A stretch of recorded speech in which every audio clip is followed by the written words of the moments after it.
예, 오늘은 로마서 3장을 공부하겠습니다. 우리가 계속 로마서 강해긴 강해인데 좀 이렇게 이제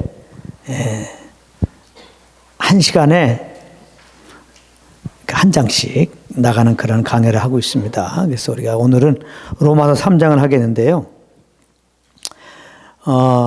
우리가 로마서 1장, 2장을 공부했는데 특별히 지난 시간에 2장 17절부터 24절까지 말씀해 보면은 유대인들이 율법을 잘 알고 있다. 또 다른 사람을 가르치고 있다.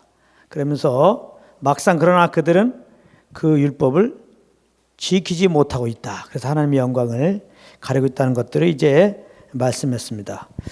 그 다음에 그 2장 25절부터 29절까지는 유대인들이 율법을 행할 때 할례가 유익이 되고 그렇지 않을 때는 할례는 유익이 됨이 없다, 유익됨이 없다를 이렇게 이제 말했어요. 그래서 이제 1장, 2장은 한마디로 말해서 유대인든지 이방인든지 다 죄 아래 있다, 하나님의 심판 아래 있다. 이것을 지금 말씀하고 있는 내용이에요. 이제 그러면서 이제 3장 1절부터 2절을 보면은 그런즉 유대인의 나음이 무엇이며 할례의 유익이 무엇이며 이렇게 시작합니다. 그런즉 유대인의 나음이 뭐고 할례 유익이 뭐냐?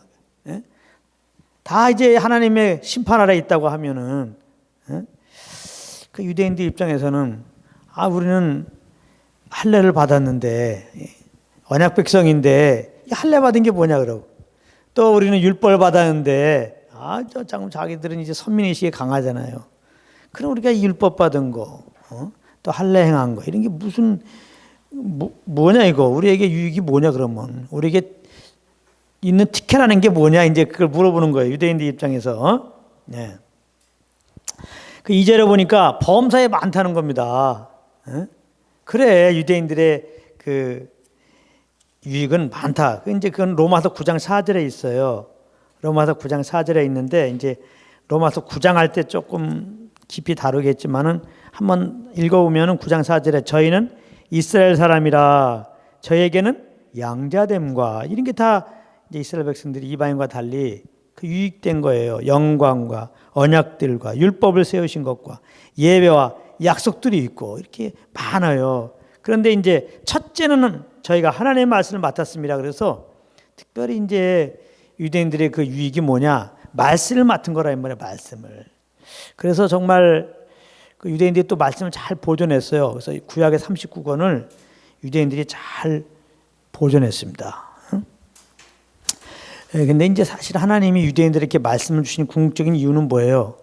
말씀을 이렇게 보면서 죄를 깨달으라. 그거죠. 죄를 깨달으라. 로마 3장 20절에 죄를 깨달으라는 말씀이었어요. 그래서 이제 그리스도를 믿어라. 갈라디아서 3장 24절. 그리스도께 나와서 그리스도를 믿어라. 이제 그 말이죠. 그래서 이제 의롭다함을 얻고 그래서 복음을 증거하라 이거죠. 이방 가운데 복음을 증거하라. 사도행전 1장 8절이지. 사도행전 1장 8절 말씀이죠. 복음 증거하라. 이제 그런 의미였습니다. 근데 이제 3절 4절 보면은 어떤 자들이 믿지 아니하였으면 어찌하리요? 그 믿지 아니함이 하나님의 미쁘심을 피하겠느냐? 그럴 수 없느니라. 사람은 다 거짓되되 오직 하나님은 참되시다 할지어다. 기록된 바 주께서 주의 말씀에 의롭다함을 얻으시고 판단받으실 때에 이기려 하심이라 함과 같으니라. 그러니까 이제 이 3절에 이제 보면은 그 유대인들이 그 율법에 대한 그 오해가 있었어요. 그 율법을 이렇게 이제 보면서 죄를 깨닫고 이제 그리스도께 나가야 되는데 그들은 율법을 지키려고 그랬단 말이에요. 율법을 지키려고 그랬기 때문에 막상 그리스도가 왔을 때 그리스도를 불신합니다. 요한복음 1장 11절에 보게 되면은 예수님이 자기 땅에 오매 유대인들이 영접지 않았다고 했단 말이에요. 그러니까 유대인이 이렇게 실패한 거예요. 유대인이 넘어진 거란 말이에요. 유대인이 믿지 않은 거예요. 그렇게 그러면은 유대인이 이렇게 이제 믿지 않았으면 하나님의 신실함이 그럼 폐해졌느냐, 무효화된 거 아니냐, 이제 또 이렇게 질문하는 겁니다. 하나님의 그 계획은 유대인을 그 아브라함을 통해서 그의 후손된 이스라엘을 통해서 궁극적으로는 그 예수를 통해서 만민을 구원하는 그런 계획을 가졌는데 유대인이 지금 믿지 않고 있지 않느냐. 그러니까 하나님의 이런 신실함이 이거 폐하해진 거 아니냐 이제 이렇게 질문하게 되는 겁니다. 그때 이제 4절 말씀에는 그럴 수 없다는 겁니다.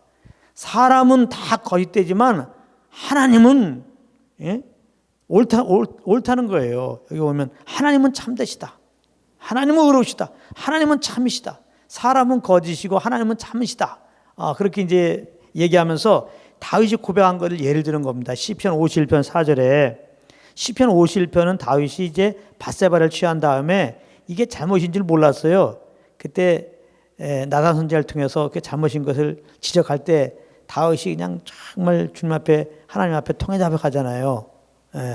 이제 그러면서 이제 쓴 시인데 그 중에 이제 한 부분은 이제 이렇게 인용한 거죠. 주께서 주의 말씀에 의롭다함을 얻으시고 판단받으실 때 이기려 하심이라 함과 같으니라. 그래서 다윗이 이런 고백한 거예요. 나는 정말 죄인입니다. 그러나 하나님은 의로우신 분입니다. 이렇게 고백했어요.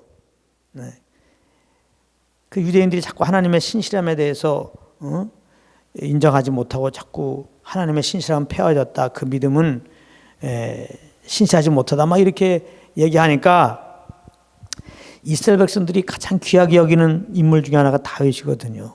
너희가 가장 귀하게 여기는 다윗이 나는 죄인이라고 그랬지 않느냐. 나는 거짓됨밖에 없다고 고백하지 않았느냐. 하나님은 의로운 분이라고 고백하지 않았느냐. 사람은 거짓되고 하나님은 참되시다. 의로우시다. 이제 그거를 얘기하는 겁니다. 그래서 이스라엘이 사실 넘어져 갖고 하나님의 계획이 취소된 게 아니에요. 이스라엘이 넘어졌지만은 그 복음이 그래서 이방으로 넘어오게 돼서 이방이 구원받은 거거든요. 유대인이 넘어져서 구원이 이방으로 온 거예요. 그래서 로마서 11장 11절 12절이 그걸 말하고 있는데 우리가 그때 가서 또 공부를 자세히 하겠습니다. 그러니까 유대인이 믿지 않았다는 거, 유대인이 넘어졌다는 것은 유대인이 다 그랬다는 게 아니에요. 이 복음이 이방인들에게 전파됐을 때 누가 증거했어요? 유대인이 증거했거든요. 바울도 유대인이고 예수님의 제자들이 다 유대인이잖아요. 자, 이제 5절부터 이제 8절까지 보면은 계속해서 유대인들이 또 반론을 합니다. 5절부터 8절. 그러나 우리 불의가 하나님의 의를 드러나게 하면 무슨 말하리요? 내가 사람의 말하는 대로 말하노니 진노를 내리시는 하나님이 불의하시냐? 결코 그렇지 아니하니라. 만일 그러하면 하나님께서 어찌 세상을 심판하시리요? 그러나 나의 거짓말로 하나님의 참되심이 더 풍성하여 그의 영광이 되었으면 어찌 나도 죄인처럼 심판을 받으리요? 또는 그러면 선을 이루기 위하여 악을 행하자 하지 않겠느냐? 어떤 이들이 이렇게 비방하여 우리가 이런 말을 한다고 하니 저희가 정죄받는 것이 옳으니라. 그래서 이제 계속해서 5절부터 8절에는 유대인들의 이 반론이 나오는 겁니다. 이런 거예요. 이 자기들의 불의로 하나님의 의가 드러났다면, 다시 말하면 자기들이 예수님을 불신했는데 그래서 결국 이방인들이 구원받았다. 자기들의 그 불의함을 통해서 하나님의 의가 드러났다면 이 말이죠. 또 자기들이 거짓말한 것이 오히려 하나님의 참되심이 더 풍성하게 아주 그의 영광이 되었다면, 그렇다면 왜 자기들을 진노하시고 하나님이 죄인처럼 심판하시느냐? 이거 하나님이 이거 불의하신 거 아니냐? 이렇게 또 이제 반문하는 겁니다. 그런데 이제 그것은 오해죠. 오해예요. 그들이 악을 선으로 맞는 것이 아니고 하나님이 악을 선으로 바꾸신 겁니다. 그들의 악이 선을 맞는 게 아니고 하나님이 악을 선으로 바꾸신 거죠. 그런가 하면 이제 이들은 이런 거죠. 그들의 불의로 하나님의 의가 드러났으니까 자기들도 공로가 있다는 겁니다. 결국 자기들이 불의를 해서 하나님의 의가 드러났으니까 자기들도 공로가 있지 않느냐. 다시 말하면 자기들의 죄의 합리화를 지금 말하고 있는 겁니다. 그것은 맞지 않죠. 바울이 마음을 강팍하게 했어요. 그러므로 하나님이 이제 그 애굽에 있는 이스라엘 백성들에 대해서 히브리 민족에 대해서 바로가 그냥 아주 억압을 했잖아요. 그래서 하나님이 모세를 통해서 이제 그들을 빼내려고 그러는데 그렇게 마음을 강팍하게 애굽 왕이 그랬단 말이에요. 바로가 그가 마음을 강팍히 함으로 거기에 하나님이 막 재앙을 내리시면서 막 능력이 나타나잖아요. 더 능력이. 그리고 이제 출애굽됐는데 그럼 바로 입장에서 볼 때는 내가 이 마음을 강팍하게 했기 때문에 하나님의 능력이 드러난 거 아니냐. 이렇게 말한다면 그 맞는 것이 아니죠. 그러니까 이렇게 자꾸 말하게 되면 선을 위해서 악을 행해도 되는 거 아니냐. 이제 이렇게 합리화시키려고 그러는 거예요. 선을 위해서 악행해도 되는 것이다. 이제 이렇게 얘기가 되는 건데 사실은 바울이 이런 식으로 증거했다는 거예요. 그래서 바울을 막 이렇게 이제 비방합니다. 바울이 뭘 전하고 다녔습니까? 바울은 사람 위의 행위에 상관없이 은혜로 구원받는 걸 증거했어요. 그래서 이 말을 이제 곡해해가지고 죄 많은 곳에 은혜가 더 넘치는 것이니까 죄를 더 짓자. 이렇게 말하는 겁니다. 죄 많은 곳에 은혜가 넘치니까 죄를 더 짓자. 사도 바울이 지금 우리에게 그렇게 증거하고 다닌 거 아니냐. 이렇게 유대인들이 이제 비방하는 거죠. 이런 생각은 아주 잘못된 태도입니다. 목적이 정당하면 수단은 어때도 상관없다는 그런 태도. 이것은 절대로 잘못된 태도입니다. 자, 계속해서 이제 9절부터 18절까지 말씀을 이제 우리 한번 같이 읽어볼까요?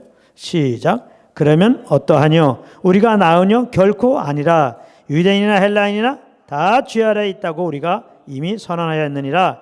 기록한 바 의인은 없나니 하나도 없으며 깨닫는 자도 없고 하나님을 찾는 자도 없고 다 치우쳐 한 가지로 무익하게 되고 선을 행하는 자는 없나니 하나도 없도다. 저희 목구멍은 열린 무덤이요 그 혀로는 속임을 베풀며 그 입술에는 독사의 독이 있고 그 입에는 저주와 악독이 가득하고 그 발은 피 흘린 데 빠른지라. 파멸과 고생이 그 길에 있어 평강의 길을 알지 못하였고 저희 눈앞에 하나님을 두려워함이 없느니라 한가 같으니라. 이제 여기 보면은 그 9절에 이미 선언하였느니라. 이미 선언하였느니라. 다 죄 아래에 있다고 이미 선언하였느니라. 그 1장 2장에서 오늘 처음 시작할 때 말했지만 로마서 1장 2장에서 이미 선언했잖아요. 모든 사람은 다 죄 아래에 있다. 다 심판 아래에 있다. 그걸 말하는 거예요. 그러면서 이제 10절하고 12절에는 그래서 모든 사람은 다 죄인이다. 그걸 얘기하는 모든 사람은 다 죄인이다. 로마서 3장 9절이 그렇게 말씀하고 있고 로마서 3장 12절, 로마서 3장 19절, 로마서 3장 23절 그리고 로마서 5장 12절이 그걸 말하고 있습니다. 그리고 의인은 하나도 없다는 거예요. 모든 사람이 다 죄인이고 그러므로 의인이 하나도 없다는 거예요. 이것을 계속 지금 말씀하고 있습니다. 13절, 14절은 이제 말로 이렇게 짓는 죄를 말하고 또 15절은 이제 발로 짓는 죄를 말하고 그 다음에 16절은 그 죄의 결과를 말하는 거죠. 파멸과 고생이 그 길에 있어. 로마서 6장 23절에 보면 죄의 삭은 사망이다. 그렇습니다. 죄를 지으면 반드시 그 형벌을 받아야 돼요. 사망입니다. 사망. 그러므로 다 죄 아래, 심판 아래, 모든 인생들은 사망 아래 있는 것이다. 이제 그것을 말씀하는 거예요. 특별히 그 17절에 보면은 평강의 길을 알지 못하였다. 이게 죄는 하나님과 지금 분리되어 있는 거잖아요. 하나님이 평강해 준대. 평강은 하나님이 속한 건데 이미 이제 그 평강의 길을 떠났기 때문에 하나님을 떠난 인생들, 이 죄인들은 서로가 화목할 수가 없어요. 서로가 이렇게 평화롭게 지낼 수가 없다고. 그래서 잘 보십시오. 그 아담과 하와가 죄를 범한 다음에 그들의 첫 번째, 두 번째 아들이 뭐예요? 가인과 아벨인데 그들이 이렇게 서로 싸웠잖아요. 그 가인과 아벨 이후에 인류 역사는 전쟁의 역사입니다. 불화의 역사예요. 불화의 역사예요. 참 안타깝죠. 물론 같이 모이는 건 좋은데 이게 불화가 있어봐. 그거 힘든 겁니다. 차라리 혼자 있는 게 낫지. 근데 혼자 어떻게 살아갑니까? 항상 관계와 무리를 지면서 살아가야 되는데 주님을 떠난 인생들은 화목을 할 수가 없단 말이에요. 그게 또 이제 저주의 하나의 모습이죠. 자, 이렇게 이제 모든 사람들은 이게 죄 아래, 사망 아래, 참 이렇게 불화 아래 있음을 계속 이제 폭로하고 있습니다. 근데 이제 18절에 저희 눈앞에 하나님을 두려움이 없느니라 그래서 이제 결국 이렇게 인생들이 죄를 범했고 또 계속해서 이렇게 어둠 가운데 거하는 것은 결국은 하나님을 두려워하지 않아서 그렇다. 하나님을 두려워하지 않은 결과다. 시편 36편 1절도 말씀하고 있는데요. 하나님을 두려워하지 않는 결과다. 그렇게 말씀하고 있어요. 그 첫사람 아담이 정말 하나님을 경외했다면은, 아무리 그 뭐 원수마귀가 뱀을 통해서 이렇게 찾아와 가지고 그냥 선악을 알게 나면 실과를 먹어라, 먹으면 하나님 같이 된다, 괜찮아 그렇게 꼬였을 때 정말 하나님을 경외했다면, 하나님을 정말 두려워했다면 당연히 거부하고 먹으면 죽는다고 그랬다. 그래서 이제 그걸 거부할 수 있는데 결국 하나님을 경외하지 않았기 때문에 그냥 자기 생각으로 그냥 생각하다가 그 원수마귀가 들려준 그 말을 따라서 선하게 알게 나무 실과를 보니까 먹음직스럽고 보암직스럽고 똑 따먹었거든요. 하나님을 두려워한다는 것은 뭐냐면 그분의 말씀에 귀를 기울이고 그분의 말씀은 꼭 붙잡고 그 안에 거하는 걸 말하는 거거든요. 하나님을 경외한다고 그러면서 하나님 말씀을 듣지도 않아. 하나님을 경외한다고 하면서 하나님 말씀 안에 거하지 않는 것은 경외하지 않는 거죠. 그래 결국은 첫사람 아담이 하나님을 경외하지 않았어요. 그러니까 주의 말씀을 정말 이렇게 붙들지 못했어요. 그러므로 이제 자기 생각으로 행하다가 그것이 죄가 되는 거죠. 그래서 이제 그 아담에서 자란 모든 인생들은 그 죄의 본성을 가지고 태어났어요. 그래서 정말 로마서 1장에 하나님을 다 아는 마음을 다 주셨다고 그랬잖아요. 모든 우주 만물을 통해서 하나님을 알게 하셨다고 그랬잖아요. 하나님을 사실 알아요. 근데 하나님을 두려워하지 않아요. 하나님을 경외하고 예배하지 않는다 이 말이에요. 그래서 계속해서 이렇게 어둠의 길로 파멸의 길로 인생들은 가는 겁니다. 이제 하나님의 은혜로 이런 우리들을 사랑하여서 이제 그 독생들을 보내시고 대역제물을 삼으시고 그 아들 통해서 우리를 구원하였잖아요. 우리를 자녀 삼아 주시고 하나님이 내 안에 계시잖아요. 그러니까 이제 예수 믿고 구원받는 우리들 그러면 항상 이제 하나님께서 내 안에 계신 것을 항상 기억해야 돼요. 항상 의식하고 항상 이분의 그런 말씀 안에 거하려고 해야 된단 말이에요. 이 성령을 쫓아가기에 힘써야 된단 말이에요. 내 생각 따라 그렇게 하면 안 되고요. 이것이 하나님을 경외하는 자의 모습인 거죠. 하나님을 경외하는 게 어떻게 나타나요? 내 안에 계신 성령님을 의식하고 인정하고 그분과 동행하는 자리에 가야 된다. 그렇지 않으면은 그건 죄입니다. 죄밖에 우리는 범할 게 없어요. 자, 19절 봅니다. 19절 20절에 보면 한번 또 읽어볼까요? 우리가 알거니와 무릇 율법이 말하는 바는 율법 아래 있는 자들에게 말하는 것이니 이는 모든 입을 막고 온 세상으로 하나님의 심판 아래 있게 하려 함이니라. 그러므로 율법의 행위로 그의 앞에 의롭다 하심 얻을 육체가 없나니 율법으로는 죄를 깨달음이니라. 그래서 이제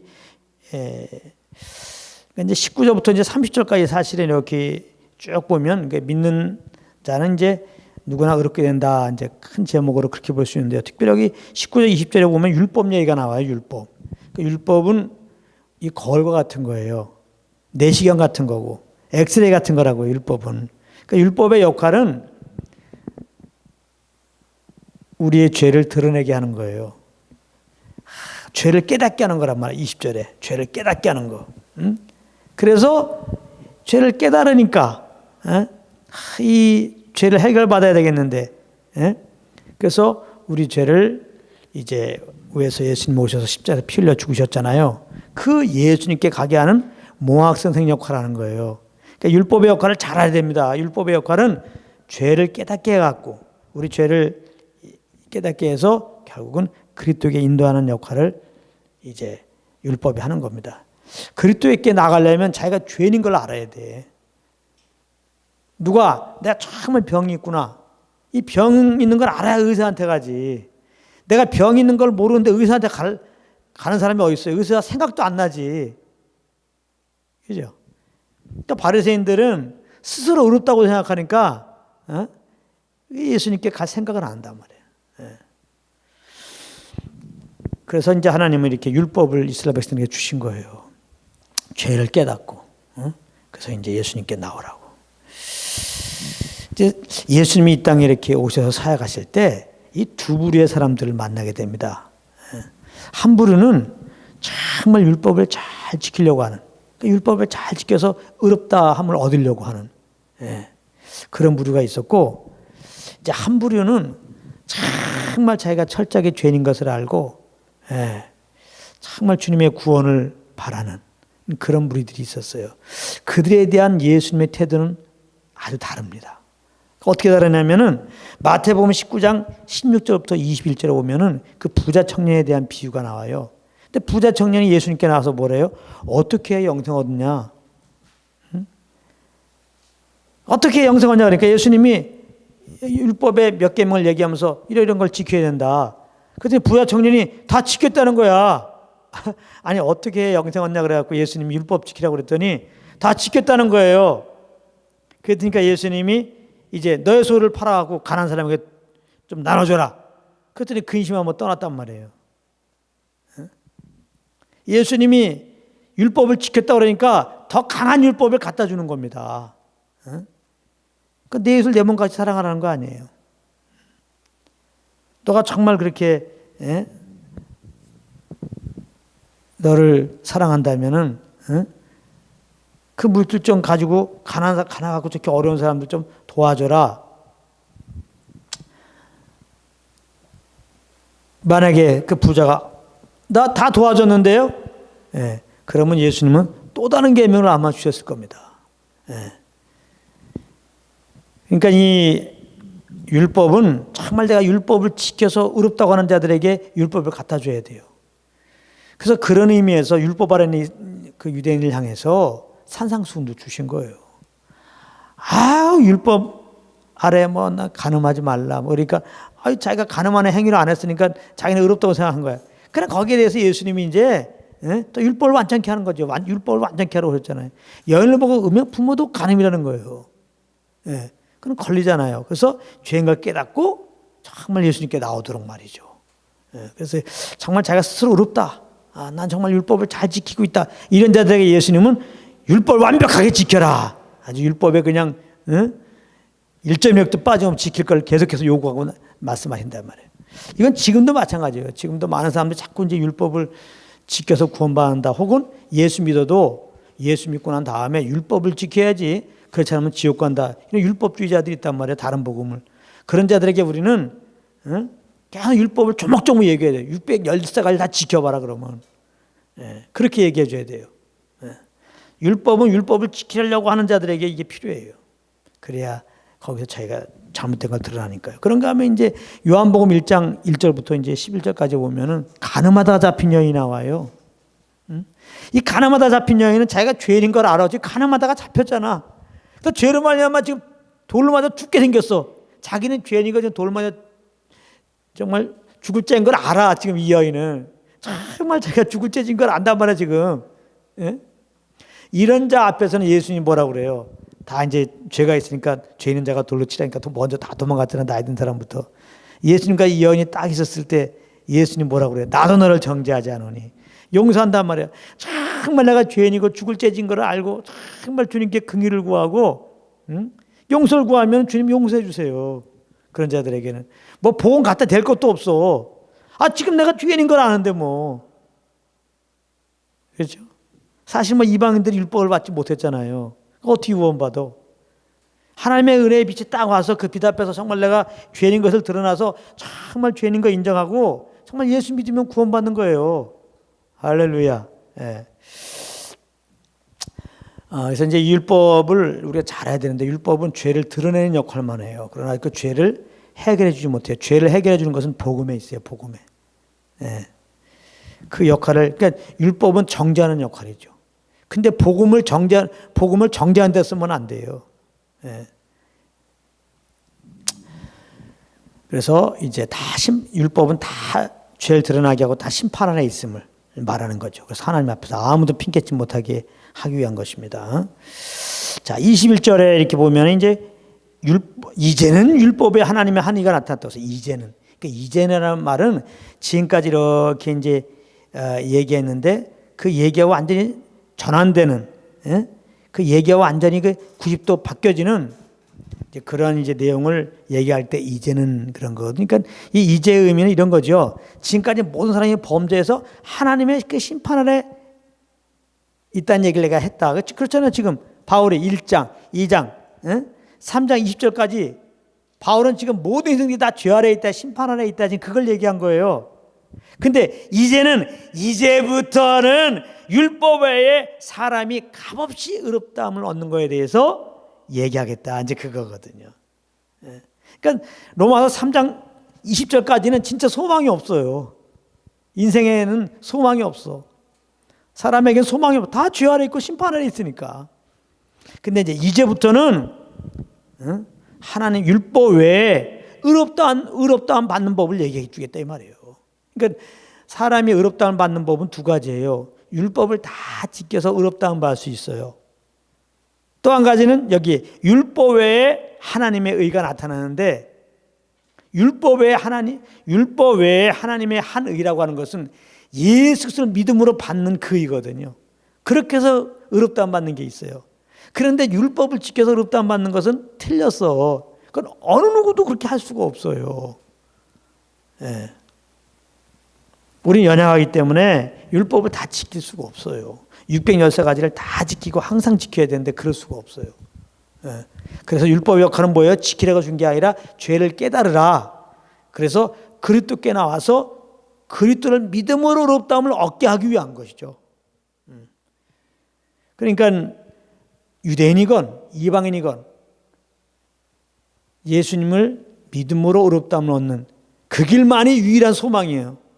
근데 이 하나님의 의가 복음에 있어요. 요한복음 로마서 1장 16절 17절에 복음에는 하나님의 의가 나타나서 믿음으로 의롭다함을 얻는 것이 있단 말이에요. 그래서 오늘 지금 21절에는 이제부터는 사람이 값없이 의롭다함을 얻는 것에 대해서 얘기해 주겠다는 거예요. 그러니까 이제 로마서의 핵심 부분이죠. 여기 이제 로마서 3장 21절부터 요 31절까지가 이게 로마 핵심 부분이에요.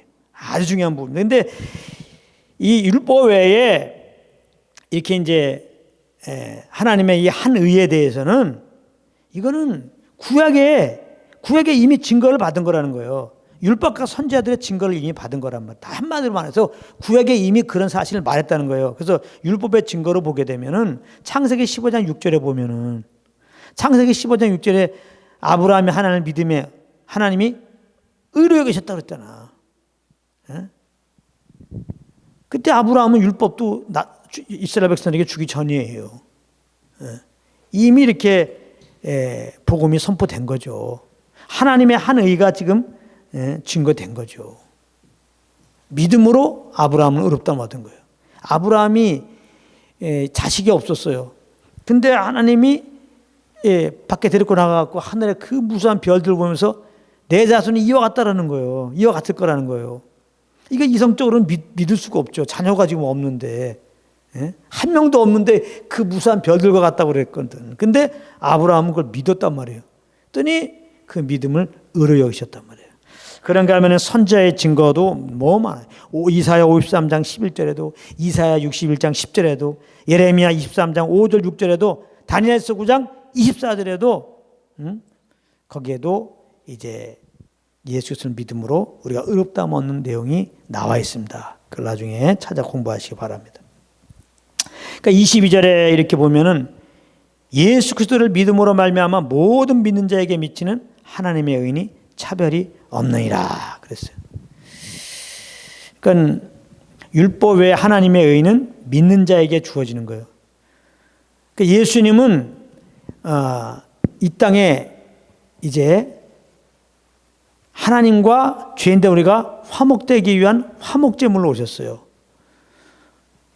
하나님과 우리가 화목되려면은 하나님은 잘못이 없죠. 우리가 죄를 범했어요. 그렇기 때문에 하나님이 우리와 이렇게 화목할 수가 없어요. 그분은 의로운 분이기 때문에. 의로운 분이기 때문에 이 죄가 있는 우리들을 그대로 품을 수가 없단 말이에요. 만약에 죄인된 우리를 품으면 하나님의 의에 흠집이나.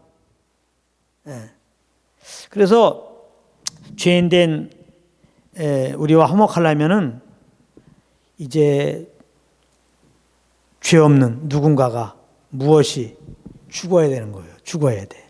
그러니까 피 흘리고 죽어야 된단 말이에요.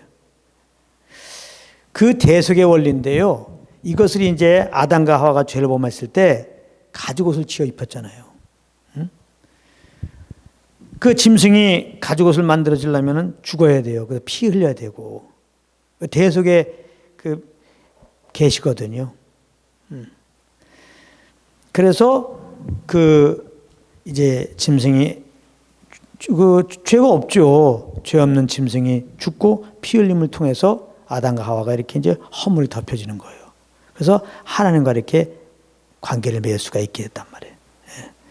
점점 이 예수의 피 흘림으로 말미암아 우리가 죄 사함 받고 하나님과 온전하게 의롭다함을 얻고 화목돼 갖고 온전한 관계를 이루는 그거를 이제 계속해서 이제 계시가 열려지는 거죠. 구약에서 계속해서 신약에 확 열린 거죠. 그 비밀이라고 그러잖아요. 예수님이 예수를 통하여 우리가 이제 의롭다함 얻는 이 비밀이 완전히 이제 예수님의 십자가를 통하여 완전히 드러나게 되는 건데요. 그래서 예수님은 요한일서 2장 2절에 보면은 유대인들을 위해서 뭐 화목제물 되시고 뭐 이방인들을 위해서 화목제물 되시고 그게 아니라 온 세상의 화목제물이란 말이에요. 예수님이 온 세상의 모든 사람들의 이 화목제물로 십자가에서 피 흘려 죽으신 거예요. 그러니까 이 하나님의 의는 모든 사람들에게 다 미치는 거야. 모든 사람들에게 다 하나님의 의가 미치는 거예요. 그런데 이 하나님의 의로 힘입으려면은 그거는 믿어야 돼. 믿는 자에게 이 효력이 발생해. 하나님의 의가 효력을 발생한다고 믿는 자에게. 그래서 여기 보면은 예수 그리스도를 믿음으로 말미암아 모든 믿는 자에게 미치는 하나님의 의니 차별이 없다. 차별 없이 하나님의 의는 모든 사람에게 미쳐요. 근데 그것이 효력을 받으려면 예수님을 영접해야 돼. 영접한 자 그를 믿는 자들에게는 하나님의 자녀가 되는 권세를 주셨으니 의롭다함을 얻는다고. 예수 믿을 때. 다른 길이 없어요. 예수 믿음으로 의롭다함을 얻게 됩니다. 그 23절에 오면은 모든 사람이 죄를 범하였으면 하나님의 영광에 이르지 못하느니 여기 이제 모든 사람이 죄를 범했다는 거야. 죄. 이 죄가 중요해요. 죄는 뭐냐면 이게 관역을 빗나갔다 그 말이에요. 죄를 범하였으면 모든 인생들은 관역을 빗나갔어. 이거는 기준에 못 미친 거야. 모든 사람이 기준에 못 미쳤어. 그러니까 여기서 말하는 이 관역과 기준은 뭐예요? 하나님의 영광에 이르지 못하더라. 하나님의 영광에 이르지 못해요. 모든 사람은. 하나님의 영광, 하나님의 거룩함, 하나님의 의 여기에 어느 누구도 미칠 수 없단 말이에요. 이미 다 죄를 범했어. 관역을 빗나갔어. 기준에 못 미쳤어. 그래서 죽어야 돼. 예를 들면은 하나님이 원하는 거는 넓이 뛰기로 말하면 100m야. 하나님이 원하는 거는. 근데 사람들이 아무리 많이 뛰어도 몇 미터예요? 뭐 세계 기록이 한 8m, 뭐 9m라고 그래. 9m. 10m라고 합시다. 10m. 10m에 뛰었을지 몰라. 근데 하나님 원하는 기록은 100m야. 안 된단 말이에요. 이미 10m 뛰고 어떤 사람은 뭐 5m 뛰고 우리 같은 경우는 저는 4m 몇 뛰었어요. 4m 몇. 이 사람들끼리 문제 서로 보면서 아유 너 4m밖에 못 뛰었냐. 나 5m 뛰었냐. 이런단 말이에요. 서로. 아주 도토리 키질 재고 있어요.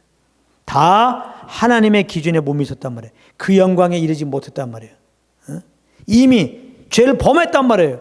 화살을 쏘았는데 관역을 이미 빗나가서 바뀌었어. 다시 어떻게 돌아와서 바뀌냐고. 안 될 수가 없단 말이에요. 그래서 죄는 이미 엎드려진 물과 같은 거예요. 관역을 빗나가는 화살 같단 말이에요. 죄를 범한 거는. 하나님의 영광에 이르지 못해요. 어떤 사람도. 그렇기 때문에 뭐 선행을 하고 뭐 종교적인 활동을 해갖고 의롭다함을 얻으려고 한다는 것은 다 부질없는 짓이란 말이에요. 24절에 보면은 24절에 그리스도 예수 안에 있는 구속으로 말미암아 하나님의 은혜로 값없이 의롭다함을 얻은 자 되었느니라. 여기서는 제일 중요한 건 뭐냐면 구속이라는 말이에요. 구속. 그리스도 예수 안에 있는 구속으로 그것도 하나님의 은혜로 값없이 의롭다 하심을 얻었다. 의롭다함을 얻은 것을 갖다가 여러 가지 표현하죠. 구속, 예수 안에 있는 구속으로 말미암아 하나님의 은혜로 값없이 의롭다 하심을 얻었단 말이에요. 이 구속이라는 말은 이제 이 당시에 노예 시장에서 쓰던 말인데 노예가 있는데 노예를 해방시키려면 몸값을 지불해야 돼요. 몸값을 지불해야 노예를 이렇게 끄집어낼 수 있단 말이에요. 그 노예에서 해방시킬 수 있는 거예요. 우리는 다 죄의 노예가 돼 있단 말이에요. 지금. 그 죄에서 우리가 자유케 되려면은 이 죄값을 누군가 치러야 돼요. 근데 예수 안에 있는 구속이라고 말이에요. 예수님이 십자가에 피 흘려 죽으심으로 죄값이 치러진 거예요. 그래서 우리가 구원받은 거예요. 그래서 여기 보면 구원이 우리 편에서는 값없이야, 값없이. 프리일리. 값없이. 값없이. 거저. 그래, 공짜로. 우리 편에서는 공짜로 뭐, 그냥 은혜로, 그래요, 은혜로. 공짜로, 값없이 의롭다함을 얻은 거예요. 그러나 우리는 꼭 알아야 되는 게 우리가 이렇게 그래서 참 죄에서 자유케 되고 의롭다함을 얻기 위해서 누군가가 그 값을 치렀는데 바로 예수님이 십자가에서 피 흘려 죽으셨다 이 말이에요. 하나님 편에서는 그 아들을 십자가에서 이렇게 달려서 피 흘려 죽게 하신 그 값을 치르신 거예요. 그래서 우리가 구원받은 다음에는 우리는 값없이 구원받았는데 구원받고 딱 영의 눈을 열려서 보니까 우리에게 이러한 죄에서 자유케 되게 하기 위해서 의롭다함을 주시기 위해서 예수님이 십자가에 피 흘려 죽으신 거예요. 하나님은 그 아들을 내어주신 거예요. 그래서 우리는 정말 이제 구원받은 다음에는 항상 그 예수를 바라보고 그 아들을 보내신 그 하나님을 바라보고 항상 하나님의 사랑과 은혜를 알고 감사 기쁨으로 이렇게 주님을 예배하는 삶이 돼야 되는 것이 마땅한 거예요. 할렐루야. 네. 아유 구원 그냥 값없이 받는 거야? 믿음으로 받는 거야 그냥? 예수 믿었어? 그럼 구원 받았어? 그럼 됐어? 그러면 영원한 구원이야? 띵가 그거 아니라 이 말이에요. 예수 믿고 구원 받은 자들은 항상 믿음의 주여 또 온전케 하시는 예수를 바라봐야 돼요. 그 아들까지 아낌없이 내어주신 우리를 이처럼 사랑하시는 하나님을 잘 생각을 해야 돼요. 그래야지 자연스럽게 심령에서 경외함이 생겨 거룩한 두려움이 생긴다고. 정말 그 주님의 사랑에 강건되어서 정말 성령에 순복되어서 사는 삶이 되는 거예요. 그거를 꼭 우리가 알아야 되겠습니다. 그래서 이제 의롭다 하심이라는 얘기는 법적 용어인데요. 이건 무죄 선언이에요. 판사가 재판할 때. 넌 죄 없다. 판사가 선언하면 끝나는 거예요. 근데 이제 의롭다 하심의 근거는 뭐 근거가 있을 거 아니에요. 의로운 재판장인데. 그 근거는 우리의 믿음이 아닙니다. 우리가 의롭다함 무죄 선언 받은 근거는 우리의 믿음이 아니에요. 내가 미쳤습니다. 믿으셨습니다. 뭐 이렇게 되면 안 돼. 예수의 피입니다. 할렐루야. 로마서 5장 9절인데요. 의롭다함의 근거는 예수의 피예요. 그럼 우리의 믿음은 뭐냐? 이건 수단이라고, 수단. 이건 수단, 통로 정도에 불과한 겁니다. 로마서 3장 28절이에요. 그걸 우리가 잘 알아야 되겠습니다. 그러니까 율법을 다 지키면 의롭다함 받는다고 아까 말했죠. 근데 예수 믿으면 의롭다함을 얻었어. 그러니까 이제 의롭다함을 얻었다는 것은 하나님 편에서는 우리가 율법을 다 이룬 걸로 여겨주시는 거야. 할렐루야. 이 엄청난 감사죠. 그러니까 우리가 믿음으로 의롭다함을 얻은 이상 자꾸 내 어떤 행위로 말미암아 하나님께 의롭다함을 얻으려고 하는 건 안 되는 거예요. 그거는 그런 의미로 신앙생활은 안 돼. 하나님께 잘 보려고 뭐 주일날 빠지지 않고 나오고 하나님께 잘 보려고 뭐 충성봉사하고 이런 건 아무 의미가 없는 거예요. 어떤 우리의 행위로 주님과 만남을 가지려고 그러면 큰일 나는 겁니다. 우리 어떤 행위로 하나님께 옳다함 인정받으려면 그건 큰일 나는 거예요. 그 되지가 않아요 그렇게. 그럼 주일날 어떻게 한 번도 안 빠지고 나오면 돼? 나와서 그럼 한 번도 안 돌아야 되고 복잡합니다. 그렇게 하는 게 아니에요. 이미 우리는 예수 믿으면 의롭다함을 얻었어요. 하나님 우리 볼 때 항상 의롭다 하셔. 할렐루야. 그럼 우리가 신앙생활 하는 건 뭐냐? 그러니까 좀 전에 말했잖아요. 우리는 값없이 의롭다함을 얻었지만 우리에게 의로움 주께서 그 아들이 피 흘려 죽으셨다 이 말이에요. 하나님 아버지는 그 아들을 내어주셨단 말이에요. 그 하나님의 사랑과 예수 그리스도의 은혜를 생각하면 이거 잠을 잘 수 없지. 너무나 감사해갖고 나 행한 거 죄밖에 없는데. 그래서 너무나 감사해가지고 그 주님의 사랑에 겨워서 그 감사에 겨워서 그 성령의 그 이끌림 따라서 무엇하는 거예요? 그게 예배예요. 성령의 이끌림 따라서 주님이 나를 사랑한 그 사랑으로 형제를 사랑하고 나를 용서한 용서로 용서하고 선원께서 정말 이렇게 교회 나와서 주님을 예배해 보렴 찬양해 보렴. 그래서 그냥 성령의 그런 주시는 감동 따라서 나와서 우리가 하는 거지. 내가 뭔가 이런 행위를 통해서 주님께 잘 보려고 하는 게 아니란 말이에요 지금. 다들 착각하고 있어. 뭐 주일날 빠이 잡고 뭐 지내면 뭐 잘하는 건 줄 알고. 어떤 분은 아유 나는 그냥 일생 뭐 주님께 해드린 건 없고 예배당을 10개 줬대. 예. 그거 하나 그냥 만족한 거야. 그러면 안 돼요. 예배당 10개 진 거를 하나님이 기뻐해 주겠죠. 그렇단 말이에요. 심지어 어떤 사람은 예배당 10개 줬으니까 구원받겠지. 또 이런단 말이에요. 난 지금까지 구원받았냐 물어보면 나는 뭐 다른 거는 모르겠고요. 예배당 10개 줬어요. 이런 말하는 사람이 있단 말이에요. 그래서 이 사람은 구원의 근거를 예배당 10개 진 거로 본단 말이에요. 어떤 목사님이 장례식에서 기도하기를 이분은 새벽 기도를 빠지지 않고 나와서 정말 천국에 가셨습니다. 뭐 이런 얘기를 한다면 제가 들었는데요. 그런 거는 전혀 잘못된 거죠. 새벽 기도 빠지지 않고 나온 걸 근거로 해서 지금 구원받고 어렵다 먹겠다? 아닙니다. 우리는 새벽 기도 빠지지 않고 나와도 자랑할 게 없어요. 우리는 이미 어렵다면 얻은 그 주님께 감사함으로 뭐 하는 거예요. 그런 것은 어렵다면 근거가 안 되는 거 우리를 알아야 됐습니다. 감사라는 거예요. 감사함을 하는 거예요. 그래서 이 어렵다 하심을 얻은 것을 알면 주님께 감사밖에 없어요. 그래서 조금 더 하고 이제 25절에 이 예수를 하나님이 그의 피로 인하여 믿음으로 말미암는 화목제물을 세우셨으니 하나님께서 길이 참으시는 중에 전에 지은 죄를 간과함으로 자기의 의로우심을 나타내라 하심이니. 그래서 이제 25절에 보면 역시 화목제물 대신 예수 그리스도 요한일서 2장 2절에도 나오고 골로새 1장 20절 22절에도 나오고 있습니다. 아무튼 예수님이 우리 화목제물 되시기 위해서 십자가에 피 흘려 죽으셨는데 이게 어떤 의미가 있냐면 아까 말했잖아요. 의로우신 하나님이 죄인된 우리와 화목할 수가 없어요. 우리를 그냥 끌어안으면은 하나님의 그 의로움에 흠이 간다고.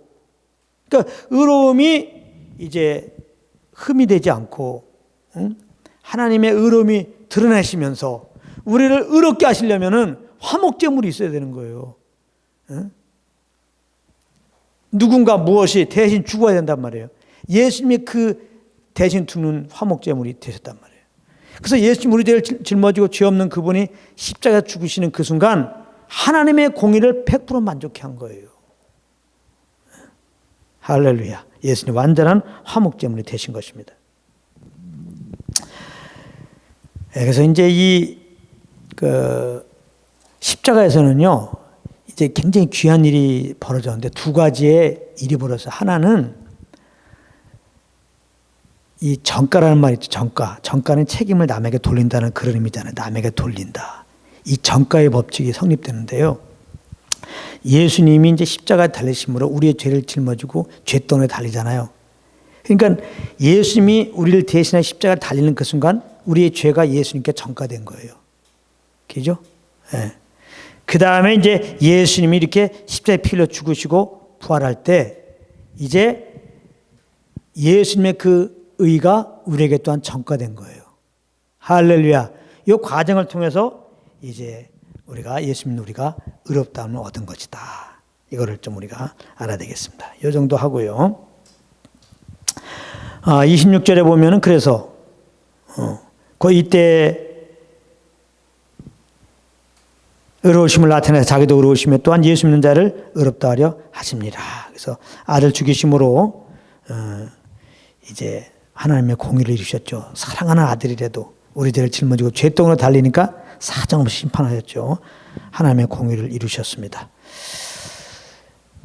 그러고 이제 우리가 그 예수 믿는 우리들을 또한 하나님이 의롭다 하시는 거예요. 의롭다 하십니다. 그래서 결국은 구원을 통해서 하나님의 그 사랑을 온천에 또한 나타낸 것이죠. 그러니까 예수 믿는 자들을 얼마나 기뻐하겠어요. 우리를 얼마나 사랑하셔서 사랑하는 그 아들을 내어주셨어요. 그래서 자기의 그 의의 흠집이 안 되면서 자기 의로움을 나타냈어요. 그러면서 이제 예수 믿는 우리들에게 그 하나님의 의를 입혀주시고 우리를 이제 구원하셨어요. 아들 삼으셨어요. 얼마나 기쁘시겠냐고. 우리를 아들 삼기 위해서 크게 값비싼 대가를 치르셨는데 우리를 너무나 기뻐하고 정말 그런 거 있잖아요. 어떻게 얻은 아들인데 그런 거 있잖아요. 어떻게 아들인데 가끔가다 그런 얘기 듣잖아요. 7년 만에 얻은 아들이다. 딸만 7, 8인데 8년 만에 얻은 아들이다. 얼마나 애지 중요합니까? 어떻게 우리를 하나님 아버지께서 얻으셨는데 정말 내가 너를 사랑하노라, 내가 너를 정말 기뻐하노라, 참담히 사랑하노라, 그것이지. 하나님 마음을 생각해 보세요. 하나님이 우리를 볼 때 그렇게 사랑으로 보신다고. 이제 고개를 들으세요. 그리스도 안에 있는 자에게 정죄함이 없어요. 잘못한 거 있으면 잘못했습니다. 자백하면 되고요. 예. 죄에 눌려 살면 안 됩니다. 자백하고 주님의 사랑 안에 들어가세요. 그러면 잘못한 때마다 주님께 나가면 그때마다 용서하시는 주님의 그 넉넉한 사랑을 더 경험하게 되어서 결국은 그 사랑에 이끌려 사는 예배자가 돼요. 그러니까 자꾸 우리 생각으로 이렇게 잘못한 거 자꾸 똑같은 죄 잘못했으니까 이제 죄송해서 안 되겠다. 그래갖고 정죄받다가 뒤로 물러가다가 이제 회개도 안 되다가 죄송해서 주님 살아계신 것도 알고 예수 믿고 내가 구원받은 것도 알지만 너무 죄송해서 교회 못 나오는 사람도 내가 봤어요. 그건 안 돼요. 하나님 마음을 두 번 찢어버리는 거야.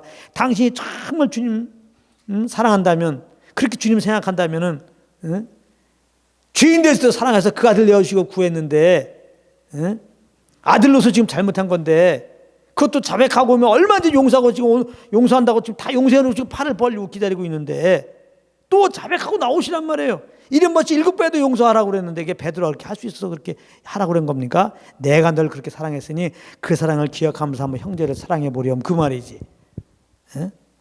우리가 받은 사랑만큼 해줄 수 있어요, 영혼들에게. 그러니까 오히려 정말 이름맞지게도 7번 용서하신 그 주님의 사랑을 경험하는 기회로 삼을 수 있단 말이에요. 어떻게 보면 하나님이 그래서 넘어지면 허락한 것일 수도 있어요. 하나님의 사랑을 알리려고. 그러니까 자꾸 그 정죄받고 뒤로 물러가지 말고 얼른 주님께 나가세요. 엎드려 자백하고 또 당당히 주님께 나가서 정말 주님의 그 품에 안기시고 사랑을 느끼세요. 할렐루야. 그래서 그 사랑에 이끌려갖고 더 사랑을 베푸는, 주님의 사랑을 베푸는 자가 될 수 있습니다. 그런 길로 꼭 가시기 바랍니다. 일어나세요. 믿음으로 일어나시라고. 자꾸 눌려있지 말고. 그러니까 대신에 또 그 알가에 내어주시고 이렇게 어렵다는 길, 구원의 길을 열어놓으시고 오라 하시고, 주님은 우리를 얼마나 보고 싶어서 빨리 오고 싶은데 2000년이나 지금 늦추고 있단 말이에요. 2000년이나. 근데 이렇게 그냥 예수 믿으면 구원받는다는 외침을 외면하고 이 복음을 외면하고 예수를 외면하고 정말 내 죄악 따라 산 사람들에게 마지막 때 내릴 형벌은 얼마나 크겠냐 이 말이에요. 불못에 떨어지면요, 영원한 불못에 있는 거예요. 그러니까 빨리 회개하고 정말 예수 믿는 은혜가 있기를 정말 바랍니다. 혹시 예수 영접하지 않은 분들은. 자, 그 다음에 이제 27절 28절. 그러니까 그런데 자랑할 데가 어디 있느냐? 없어요. 자랑할 게. 이제 우리는 예수 그리스도만 자랑하는 겁니다. 십자가에서 피 흘려 죽으신 화목제물 대신, 우리를 대신해서 대속제물 대신 그 예수만 우리는 자랑할 뿐이에요.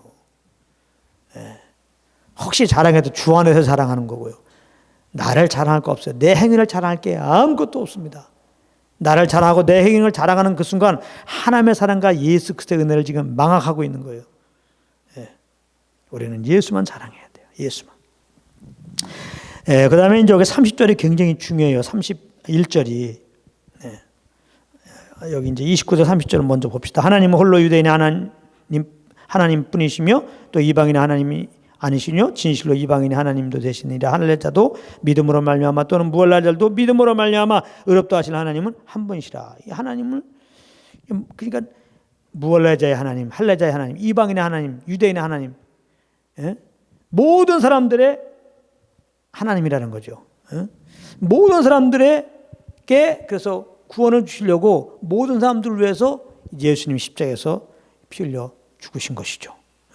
그래서 모든 사람들이 회개하고 예수 믿으면 구원 받아요. 의롭다면 얻어요. 그러니까 여기서 우리가 꼭 알아야 될 게, 누구는 하나님이 택해서 구원받도록, 누구는 구원받지 못하도록 택했어. 이것은 맞는 말이 아니에요.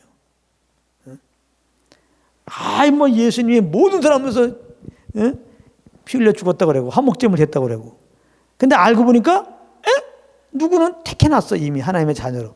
누구는 이제 저도할자로 택해놨어. 그건 뭐 말이 됩니까? 그래서 그것은 맞지 않아요. 예수님은 모든 사람들에서 피 흘려 죽으셨어요. 그래서 하나님의 마음은 지금 모든 사람들이 구원받기 원하는 거예요. 모든 사람들이 지금 구원받기 원하고 진리하는데 이르기를 원하고 있는 거예요. 주님이. 그러니까 우리 편에서는 이제 이런 마음을 알고 이제 감사와 기쁨으로 예수 그리스도를 자랑하고 또 이렇게 모든 사람들에게 복음을 증거할 이유가 있는 거예요. 모든 사람들에게 만민에게 가서 복음 증거하라고 그랬잖아요. 할렐루야. 예, 예. 그래서 조금 더 구체롭게 이제 이렇게 뭐 예정론, 뭐 예지론, 뭐 이런 거 있잖아요. 이런 것들이 이제 우리가 로마서 8장 정도에 가면은 그거 잘 다루겠습니다. 여기 이제 31절 보면은 그런즉 우리가 믿음으로 말미암아 율법을 폐하느냐? 그럴 수 없느니라. 도리어 율법을 굳게 세우니라. 아유, 이것도 또 이제 다른 복음 전하는 사람들이 아주 이용합니다. 행위 구원 전하는 사람 있죠. 믿음으로만 구원받는 게 아니라 예수 믿고 난 다음에 믿는 자들의 기준을 율법에 두고 율법을 잘 지켜 천국 간다. 율법을 잘못 지키면 또 지옥 간다. 또 이런 사람들이 이걸 이용하는 거예요. 봐봐, 여기 봐라. 야, 율법을 폐하느냐 그랬지 않느냐? 믿음으로 말미암아 율법을 폐하느냐? 그렇지 않고 도리어 율법을 굳게 세운다는 거예요. 율법을 굳게. 그래서 여기서 율법을 굳게 세운다는 것을 율법을 더 잘 지키게 된다. 예수 믿는다 하면 율법을 더 잘 지켜야 된다. 이런 식으로 가르치는 가르침이 있는데 그것은 잘못된 해석이에요. 왜 그러느냐? 아니, 지금까지 로마서 지금 3장 우리가 오늘 배운 거 거기 뭐 20절에 봐요.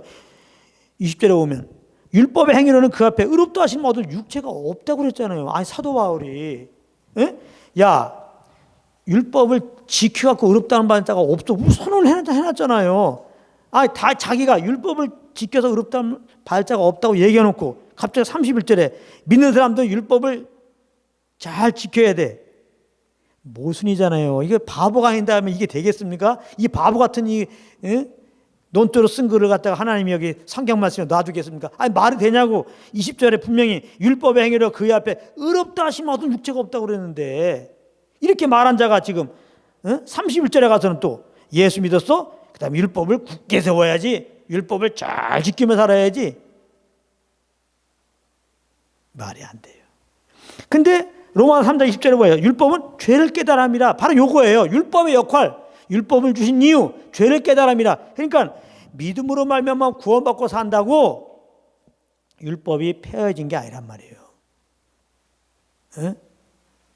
그러니까 무율법주의, 율법이 필요 없다. 이게 아니라는 거예요. 우리 도리어 율법을 굳게 세운다는 거예요. 우리가 어떻게 믿음을 갖겠어요? 우리가 어떻게 예수를 믿게 됐느냐고. 죄인인 걸 깨달았으니까. 내가 죄인인 걸 깨달았으니까 예수님 붙잡은 거 아니에요. 우리가 믿음으로 법으로 살면, 정말 예수님을 의지하고 살면, 그래서 더 율법을 굳게 세우는 거 아니냐 이 말이에요. 그래서 율법을 공부해야 돼요. 율법을 공부해야 정말 죄인인 걸 알고 이제 회개하고 예수 믿고 구원받을 수 있어요. 구원받아도 율법을 공부해야 돼요. 율법을 공부해야 혹시 내가 잘못 사는 거는 내가 잘못 살았구나 깨달을 수 있어요. 그래서 예수 그리스도의 은혜를 더 우리가 알게 되고 더 주님만 의지하고 이제 성령을 쫓아가요. 그렇다고 여러분도 율법을 가르치지만은 율법 아래 거하게 하면 안 돼요. 다시 말해 율법을 가르치면서 율법 따라 살아라 그렇게 하면 안 돼요. 그렇게 가르치면 안 됩니다. 이게 무슨 말이냐고요? 율법을 가르치면서 우리는 이렇게 살지 못하는 죄인 걸 알려야 한단 말이에요. 이렇게 연약한 자인 것을 알아야 한단 말이에요. 알려줘야 한단 말이에요. 우리는 죽어 마땅한 존재인 것들을 계속 알려줘야 한단 말이에요. 그래서 이제 율법을 공부하면서 반드시 복음을 전해야 돼요. 그런데 하나님이 죄인들 우리를 위해서 그 예수는 보내셨다. 그 예수 믿음으로 의롭다를 얻는다. 그럼 믿음으로 우리가 이제 이 하나님의 율법 이것은 그럼 우리에게 뭐냐? 하나님 그 613가지의 그 율법뿐만 아니라 모세오경뿐만 아니라 창세부터 계시록까지 어떻게 보면 다 율법이에요. 다 이거 하라 그렇게 돼 있잖아요. 이거는 지침서예요. 지침서. 믿는 자들이 물론 이런 방향 속으로 우리가 살아가야 돼요. 그래서 율법도 공부해야 되고 하나님의 말씀도 공부해야 돼요. 바르게 한가 의로 교육하게 유익해요. 그렇다고 이렇게 우리 보고 이걸 가르치면서 이렇게 살으라고 가르치면은 우리 힘으로 이렇게 살아야 한다고 가르치면은 다 정죄 속에 빠져요. 우린 여전히 연약해요. 그 율법 아래 들어가게 만드는 거예요. 그건 저주 아래 들어가게 만드는 거예요. 그렇게 하면 안 돼요. 그렇게 가르치니까 다 모두 믿는 사람들 다 지금 정죄받고 있잖아요. 다 고개를 못 들어요, 다. 예? 성경을 많이 공부한 사람일수록 공부한 사람일수록 율법과 복음에 대해 정확하게 이 역할들을 몰라갖고 율법의 역할, 복음의 역할을 모르면은 다 정죄밖에 갈 수가 없어요. 그래서 성경에 보면 영을 쫓아가는 자에게 율법 요구를 이루어 주신다. 그래서 예수 믿을 때 이제 하나님의 성령이 내 안에 오셔서 성령이 우리를 진리로 인도하신다. 우리가 성령을 쫓아갈 때 율법 요구가 이루어지게 하는 것이다. 그러니까 율법을 공부하면서 우리가 정말 얼마나 죄인인 것을 알고 우리가 예수만 의지해야 되겠다. 예수만 믿으면 살아야 되겠다. 알게 되고 또 우리가 이 땅에서 어떠한 방향성으로 가야 되는가 이제 그 지침을 알았다면 그 다음에는 이제는 더 예수님 믿고 믿음으로 살아야 되는데 그것은 뭐예요? 이제는 성령과 동행하는 거예요. 더. 그러면 성령께서 이렇게 율법의 요구를 이루는 삶으로 가는 거예요. 사실 율법의 요구가 결국 뭐예요? 하나님을 사랑하고 이웃 사랑하고 형제 사랑하고 결국은 사랑이란 말이에요. 사랑이 율법의 완성이다. 성령과 교제 속에서 하나님의 그 사랑을 알고 그 사랑을 근거로 해서 우리가 이제 성령을 쫓아 행하면 아예 하나님을 사랑해서 사랑을 알고 하나님이 성령님이 움직이게 하는데 우상 섬기겠으며 그 이름을 망령 길게 했겠어요? 성령을 쫓아서 우리가 주님의 사랑을 알고 움직이는데 우리가 주님의 사랑을 어떻게 받았어요? 그 예수를 통해서 알잖아요. 그 예수님의 십자가 사랑 안 하는데 누굴 용서 못하겠으며 누굴 꼭 훔치겠으며 뭘 탐내겠어요? 그러나 그런 걸 알아도 내 힘으로는 안 돼요. 근데 성령을 쫓으면 육체의 욕심을 의지 않아요. 성령을 쫓으면은 결국 이제 정말 주님께서 우리에게 베푼 그 사랑으로 사랑할 수 있도록 인도하세요. 그래서 우리는 성령을 쫓아 행해야 됩니다. 그래서 이 도리의 율법을 굳게 세우느라 이거 오해하면 안 돼. 절대 율법 지키라 그런 말이 아니에요. 그래서 오히려 더 우리가 믿음으로 살려면 율법을 더 굳게 세우는 그것이 되는 거예요. 율법이 더 굳게 세워야지 우리가 더 믿음을 갖게 되고 더 성령을 쫓게 되는 겁니다. 둘 관계가 이런 관계가 있다는 걸 잘 알아야 되겠습니다. 오늘 여기까지 하겠습니다.